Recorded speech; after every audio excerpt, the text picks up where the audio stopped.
Bienvenue au domaine de la Portelette. Je vous emmène au cœur des vignes. Suivez-moi.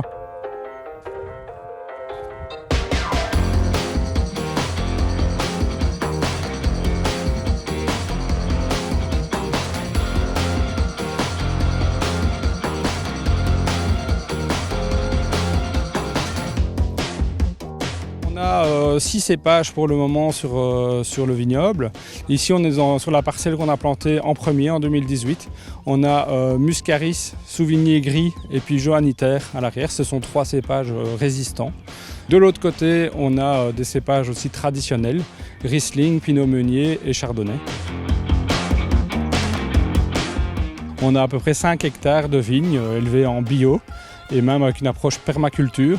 Le plus bel exemple, c'est le couvert végétal entre les vignes. Le but de ce couvert végétal, c'est de donner de la vie au sol et cette vie va être utile aux vignes au niveau amendement, au niveau gestion de l'humidité du sol. On essaye de ne rien mettre sur les vignes issues de la pétrochimie par exemple.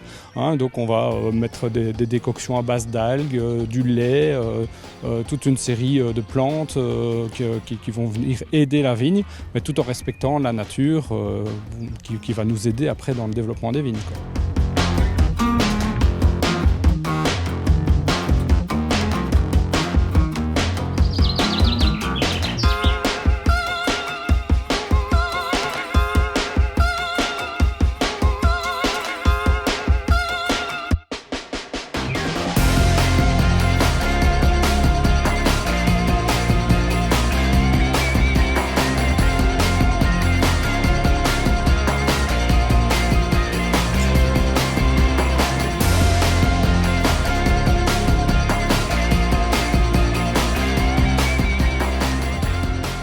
C'est pas mal, hein. On est assez heureux du résultat.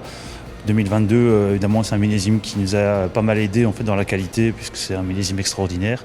Et puis là, on avait aussi l'expérience de l'année précédente en vinification. Donc on arrive quand même maintenant à avoir des vins qui sont plus que corrects, qui dépassent même nos attentes en matière de qualité. C'est un assemblage de 3 cépages. On a le Muscaris, le Souvigné Gris et le Johanniter.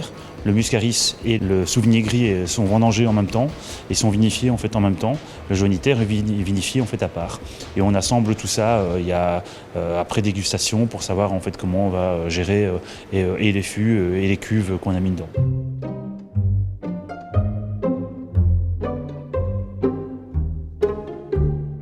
C'est des cépages qui donnent des arômes en fait vraiment sur le côté agrumes, sur le citron confit. Et donc c'est très agréable à boire, c'est très facile aussi à boire, on revient dessus facilement.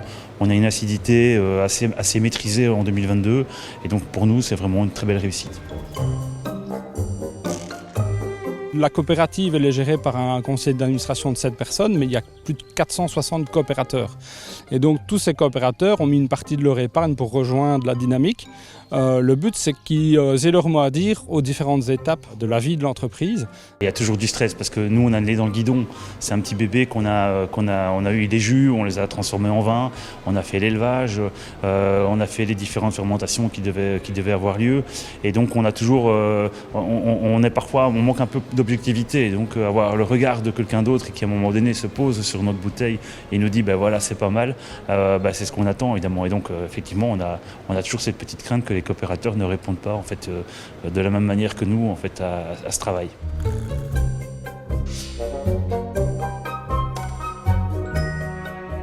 Et donc ce samedi 27 mai, toute la journée, on a une grande festivité ici au cœur des vignes où il y a un marché des producteurs, où il y a un concert, où il y a des jeux pour les enfants. C'est un événement familial, ouvert à tous, pas que les coopérateurs, où évidemment on pourra goûter nos vins et acheter nos vins. C'est la première fois que nos vins sont disponibles au grand public. L'année passée, c'était uniquement pour les coopérateurs. Tous ceux qui veulent venir sont les bienvenus.